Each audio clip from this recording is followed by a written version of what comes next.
Administrative നിയമം എന്താണത്? ഈയൊരു വലിയ വിഷയത്തിലേക്ക് നമുക്ക് ഇറങ്ങിച്ചെല്ലാം. അതിനൊരു എളുപ്പവഴിയുണ്ട്. നിയമലോകത്തെ 4 പ്രധാനപ്പെട്ട ചിന്തകർ ഇതിനെ എങ്ങനെയാണ് കണ്ടതെന്ന് നോക്കാം. അവരുടെ കാഴ്ചപ്പാടുകളിലൂടെ നമുക്ക് ഈ വിഷയം മനസ്സിലാക്കാൻ ശ്രമിക്കാം. പക്ഷേ തുടങ്ങുന്നതിന് മുൻപ് നമുക്ക് വളരെ സിംപിളായ ഒരു ചോദ്യം ചോദിക്കാം. ഗവൺമെന്റിനെ തന്നെ നിയന്ത്രിക്കുന്ന നിയമം ഏതാണ്? ഒന്ന് ആലോചിച്ച് നോക്കൂ. സാധാരണ നിയമങ്ങളൊക്കെ നമ്മളെ, അതായത് സാധാരണ പൗരന്മാരെ നിയന്ത്രിക്കാനാണ്. പക്ഷേ ഗവൺമെന്റിന്റെ അധികാരത്തെ, ഭരണകൂടത്തിന്റെ ശക്തിയെ നിയന്ത്രിക്കുന്നത് എന്താണ്? ആ ചോദ്യത്തിനുള്ള ഉത്തരത്തിലാണ് അഡ്മിനിസ്ട്രേറ്റീവ് നിയമത്തിന്റെ പ്രസക്തി മുഴുവൻ ഇരിക്കുന്നത്. അപ്പോൾ അഡ്മിനിസ്ട്രേറ്റീവ് നിയമത്തെ മനസ്സിലാക്കാൻ 2 വഴികളുണ്ട്, അല്ലെങ്കിൽ 2 കണ്ണിലൂടെ നോക്കാം. ഒരു വശത്ത് ഗവൺമെന്റ് എങ്ങനെയാണ് ഓർഗനൈസ് ചെയ്തിരിക്കുന്നത്, അതിന്റെ ഘടന എന്താണ് എന്ന് നോക്കാം. മറുവശത്ത് ഈ ഗവൺമെന്റിന്റെ ശക്തിയിൽ നിന്ന് നമ്മളെപ്പോലുള്ള സാധാരണക്കാരെ എങ്ങനെ സംരക്ഷിക്കാം എന്നും ചിന്തിക്കാം. നമ്മൾ ആദ്യം കാണാൻ പോകുന്ന 2 നിയമജ്ഞർ ശരിക്കും ഈ 2 വശങ്ങളെയാണ് പ്രതിനിധീകരിക്കുന്നത്. ശരി, അപ്പോൾ നമുക്ക് ആദ്യത്തെ ആളിലേക്ക് വരാം. സർ ഐവർ ജെന്നിങ്സ്. അദ്ദേഹത്തെ നമുക്ക് ശരിക്കും ഒരു ആർക്കിടെക്റ്റിനെ പോലെ കാണാം.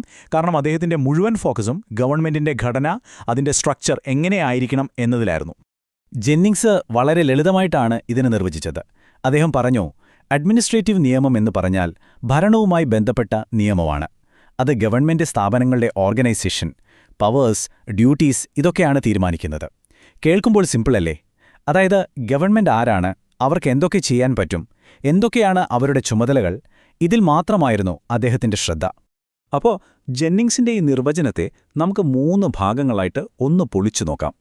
ഒന്നാമതായി അഡ്മിനിസ്ട്രേറ്റീവ് ഓർഗനൈസേഷൻ, അതായത് ഗവൺമെന്റ് ബോഡികളുടെ ഘടന എന്തായിരിക്കണം എന്നത് പറയുന്നു. രണ്ടാമതായി ഓരോ ഏജൻസിക്കും എന്തൊക്കെ അധികാരങ്ങളുണ്ട് എന്ന് കൃത്യമായി പറയുന്നു. പിന്നെ മൂന്നാമതായി ഈ ഉദ്യോഗസ്ഥരുടെ ചുമതലകൾ എന്തെല്ലാമാണ് എന്നും ഇത് വ്യക്തമാക്കുന്നു. ചുരുക്കി പറഞ്ഞാൽ, ഒരു ഗവൺമെന്റിന്റെ ഓർഗനൈസേഷൻ ചാർട്ട് ഒരു നിയമത്തിന്റെ രൂപത്തിൽ അവതരിപ്പിച്ചാൽ എങ്ങനെയിരിക്കും, അതുപോലെ. പക്ഷേ ഈ കാഴ്ചപ്പാടിന് അതിൻ്റേതായ ചില പ്രശ്നങ്ങളുണ്ട്. ഒന്നാമത്തെ വിമർശനം, ഇത് ഒരുപാട് വിശാലമാണ്, ടു ബ്രോഡ്. ഭരണവുമായി ബന്ധപ്പെട്ട എന്തും ഇതിന്റെ കീഴിൽ കൊണ്ടുവരാം.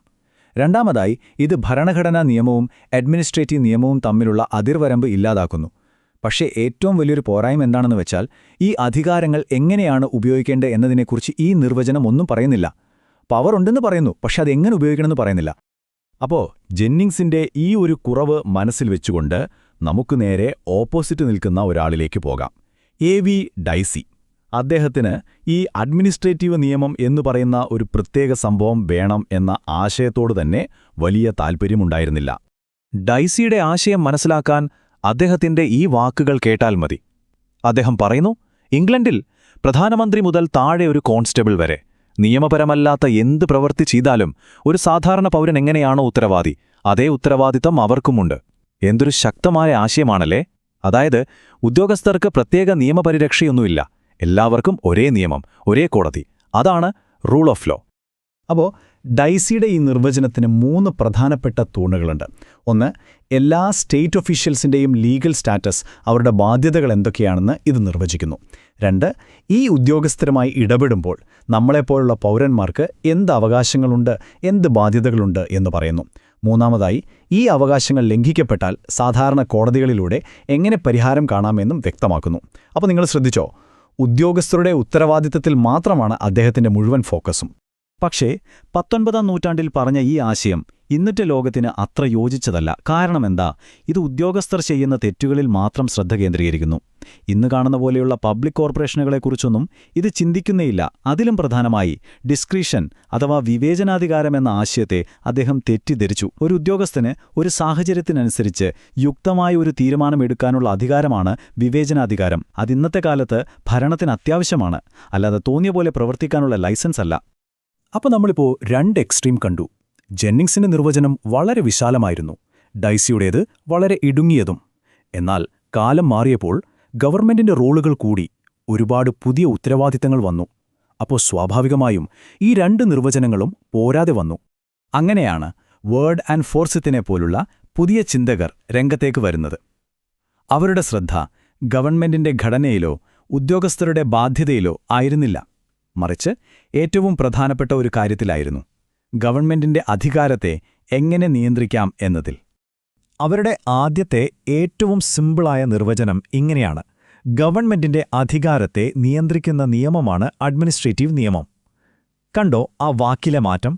കൺട്രോൾ അഥവാ നിയന്ത്രണം, അതാണ് ഇവിടുത്തെ കീവേഡ്. ഗവൺമെന്റിന്റെ അധികാരം തോന്നിയ പോലെ പോകാതെ നിയമത്തിന്റെ വഴിക്ക് തന്നെ നിർത്തുക, അതാണ് ലക്ഷ്യം.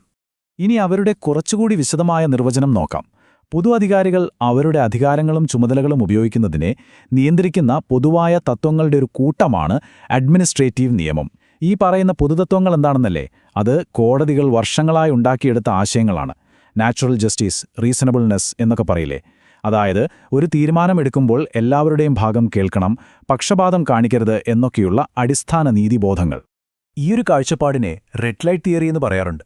ട്രാഫിക് സിഗ്നലിലെ റെഡ് ലൈറ്റ് ഒരു വണ്ടിയെ നിർത്തുന്നതുപോലെ അഡ്മിനിസ്ട്രേറ്റീവ് നിയമം ഗവൺമെന്റിന്റെ അധികാരത്തിന് ഒരു സ്റ്റോപ്പ് സിഗ്നൽ കാണിക്കുന്നു. എന്തിനാണത്? വ്യക്തിയുടെ അവകാശങ്ങൾ സംരക്ഷിക്കാൻ. പ്രധാനമായും കോടതികളിലൂടെ ഗവൺമെന്റിന്റെ അധികാരത്തെ തടയുകയും നിയന്ത്രിക്കുകയും ചെയ്യുക. അതാണിതിന്റെ ലക്ഷ്യം. ശരി, അധികാരത്തെ നിയന്ത്രിക്കണം, അത് വളരെ പ്രധാനമാണ്. പക്ഷേ ഗവൺമെന്റ് ശരിക്കും എങ്ങനെയാണ് പ്രവർത്തിക്കുന്നത്? അതിന്റെ മെക്കാനിസം എന്താണ്? ഇവിടെയാണ് നമ്മൾ അവസാനമായി പരിചയപ്പെടാൻ പോകുന്ന അമേരിക്കൻ നിയമജ്ഞനായ കെ.സി. ഡേവിസിന്റെ പ്രസക്തി. അദ്ദേഹം വളരെ പ്രായോഗികമായ ഒരു പ്രാക്ടിക്കൽ അപ്രോച്ചാണ് ഈ വിഷയത്തിന് നൽകിയത്. ഡേവിസ് പറയുന്നത് ഇങ്ങനെയാണ്: അഡ്മിനിസ്ട്രേറ്റീവ് ഏജൻസികളുടെ അധികാരങ്ങളെയും നടപടിക്രമങ്ങളെയും കുറിച്ചുള്ള നിയമമാണ് അഡ്മിനിസ്ട്രേറ്റീവ് നിയമം. ഇതിൽ ഭരണപരമായ നടപടികളുടെ ജുഡീഷ്യൽ റിവ്യൂ പ്രത്യേകം ഉൾപ്പെടുന്നു. കണ്ടോ ഇവിടുത്തെ ഊന്നൽ എവിടെയാണെന്ന്? ഗവൺമെന്റിന്റെ ഏജൻസികൾ, അതായത് ഓഫീസുകൾ, ഡിപ്പാർട്ട്മെന്റുകൾ, അവയുടെ ദൈനംദിന പ്രവർത്തനങ്ങൾ, അതിലാണ് കാര്യം. ഡേവിസിന്റെ ഈ ആശയത്തിലെ പ്രധാന പോയിന്റുകൾ നമുക്ക് നോക്കാം. 1. ഏജൻസികൾ എന്തു ചെയ്യുന്നു, അത് എങ്ങനെ ചെയ്യുന്നു എന്നതിലാണ് ഫോക്കസ്. പ്രൊസീജിയർ, അതാണ് പ്രധാനം. 2. ഇവിടുത്തെ പ്രധാന കഥാപാത്രം പാർലമെന്റോ കോടതിയോ അല്ല, അഡ്മിനിസ്ട്രേറ്റീവ് ഏജൻസികളാണ്. 3. ഈ ഏജൻസികൾക്ക് തെറ്റുപറ്റുമ്പോൾ അതിനെ ചോദ്യം ചെയ്യാനുള്ള കോടതികളുടെ പവറിനും, അതായത് ജുഡീഷ്യൽ റിവ്യൂവിനും അദ്ദേഹം പ്രാധാന്യം നൽകുന്നുണ്ട്. അപ്പോൾ നമ്മളിപ്പോൾ 4 വ്യത്യസ്തമായ കാഴ്ചപ്പാടുകൾ കണ്ടു. ഇനി ഇതെല്ലാം കൂടി ഒന്ന് ചേർത്ത് വെച്ച് നോക്കിയാലോ? ഈ 4 ആശയങ്ങളെയും നേർക്ക് നേരൊന്ന് താരതമ്യം ചെയ്യാം. അപ്പോൾ നമുക്ക് ഈ വിഷയത്തിന്റെ ഒരു കംപ്ലീറ്റ് പിക്ചർ കിട്ടും. ഈ ടേബിൾ നോക്കൂ, ഇത് കാര്യങ്ങൾ വളരെ എളുപ്പമാക്കും. ജെന്നിങ്സ്, അദ്ദേഹത്തിന്റെ ഫോക്കസ് ഓർഗനൈസേഷനും സ്ട്രക്ചറുമായിരുന്നു, ഒരു ബിൽഡിങ്ങിന്റെ ബ്ലൂ പ്രിന്റ് പോലെ. ഡൈസി, അദ്ദേഹത്തിന്റെ ശ്രദ്ധ ഉദ്യോഗസ്ഥരുടെ ബാധ്യതയിലായിരുന്നു. സാധാരണ കോടതിക്കു മുന്നിൽ എല്ലാവരും സമന്മാരാണെന്ന് അദ്ദേഹം പറഞ്ഞു. ഇനി വേഡ് ആൻഡ് ഫോഴ്സിത്ത്, അവരുടെ ലക്ഷ്യം അധികാരത്തെ നിയന്ത്രിക്കലായിരുന്നു, ഒരു മൃഗത്തെ നിയന്ത്രിക്കുന്ന കയറുപോലെ. അവസാനം ഡേവിസ്, അദ്ദേഹത്തിന് പ്രധാനം ഏജൻസികളുടെ നടപടിക്രമങ്ങളായിരുന്നു, ഒരു മെഷീന്റെ ഓപ്പറേറ്റിംഗ് മാനുവൽ പോലെ. ശരി, ഇത്രയും പഴയ നിർവചനങ്ങൾ നമ്മൾ എന്തിനാണിപ്പോൾ ചർച്ച ചെയ്യുന്നത്? ഇതിനെല്ലാം ഇന്നത്തെ കാലത്ത് എന്ത് പ്രസക്തിയാണുള്ളത്? ഉണ്ട്, ഇവ വെറും അക്കാദമിക് ചർച്ചകളല്ല. ഭരണകൂടത്തെക്കുറിച്ച് നമ്മൾ ചിന്തിക്കുന്ന രീതി കാലത്തിനനുസരിച്ച് എങ്ങനെ മാറി എന്നതിന്റെ കഥയാണ് ഈ നിർവചനങ്ങൾ പറയുന്നത്. ഈ ടൈംലൈൻ ശ്രദ്ധിച്ചാൽ ആ മാറ്റം വളരെ വ്യക്തമായി കാണാം. 19-ാം നൂറ്റാണ്ടിന്റെ അവസാനത്തിൽ ഡൈസിയുടെ ഉദ്യോഗസ്ഥ ബാധ്യതയിൽ തുടങ്ങി 20-ാം നൂറ്റാണ്ടിന്റെ തുടക്കത്തിൽ ജെന്നിങ്സിന്റെ സർക്കാർ ഘടനയിലേക്ക് വന്നു. പിന്നീട് നൂറ്റാണ്ടിന്റെ മധ്യത്തിൽ വേഡ് ആൻഡ് ഫോഴ്സിത്തിന്റെ അധികാര നിയന്ത്രണം എന്ന ആശയത്തിലേക്കെത്തി. ഒടുവിൽ ഡേവിസിന്റെ ഏജൻസി നടപടിക്രമങ്ങളിൽ ശ്രദ്ധ കേന്ദ്രീകരിച്ചു. ഓരോ കാലഘട്ടവും അതിന്റെ പ്രശ്നങ്ങൾക്കൊരു പരിഹാരം കണ്ടെത്താൻ ശ്രമിക്കുകയായിരുന്നു. അപ്പോൾ ഇതിൽ നിന്നെല്ലാം നമ്മൾ മനസ്സിലാക്കേണ്ട ഏറ്റവും പ്രധാനപ്പെട്ട കാര്യം ഇതാണ്: അഡ്മിനിസ്ട്രേറ്റീവ് നിയമത്തിന്റെ നിർവചനം ഒരു കണ്ണാടി പോലെയാണ്. അത് ഓരോ കാലഘട്ടത്തിലും ഒരു പൗരനും ഭരണകൂടവും തമ്മിലുള്ള ബന്ധം എങ്ങനെയായിരുന്നുവെന്ന് കൃത്യമായി പ്രതിഫലിപ്പിക്കുന്നു. ഗവൺമെന്റിന്റെ പങ്ക് മാറുമ്പോൾ അതിനെ നിയന്ത്രിക്കാനുള്ള നിയമങ്ങളും സ്വാഭാവികമായും മാറും. ഇത് നമ്മളെ ഒരു അവസാനത്തെ വളരെ പ്രധാനപ്പെട്ട ചോദ്യത്തിലേക്കാണ് കൊണ്ടെത്തിക്കുന്നത്. ഡേറ്റ, ആർട്ടിഫിഷ്യൽ ഇന്റലിജൻസ്, ഇതുപോലുള്ള പുതിയ ടെക്നോളജികൾ ഗവൺമെന്റിന് മുമ്പെങ്ങുമില്ലാത്ത അധികാരങ്ങൾ നൽകിക്കൊണ്ടിരിക്കുകയാണ്. അങ്ങനെയെങ്കിൽ അഡ്മിനിസ്ട്രേറ്റീവ് നിയമത്തിന്റെ അടുത്ത നിർവചനം എന്തായിരിക്കും? അതെങ്ങനെയായിരിക്കും ഈ പുതിയ അധികാരങ്ങളെ നിയന്ത്രിക്കുക? അത് നമ്മളെല്ലാം ചിന്തിക്കേണ്ട ഒരു ചോദ്യമാണ്.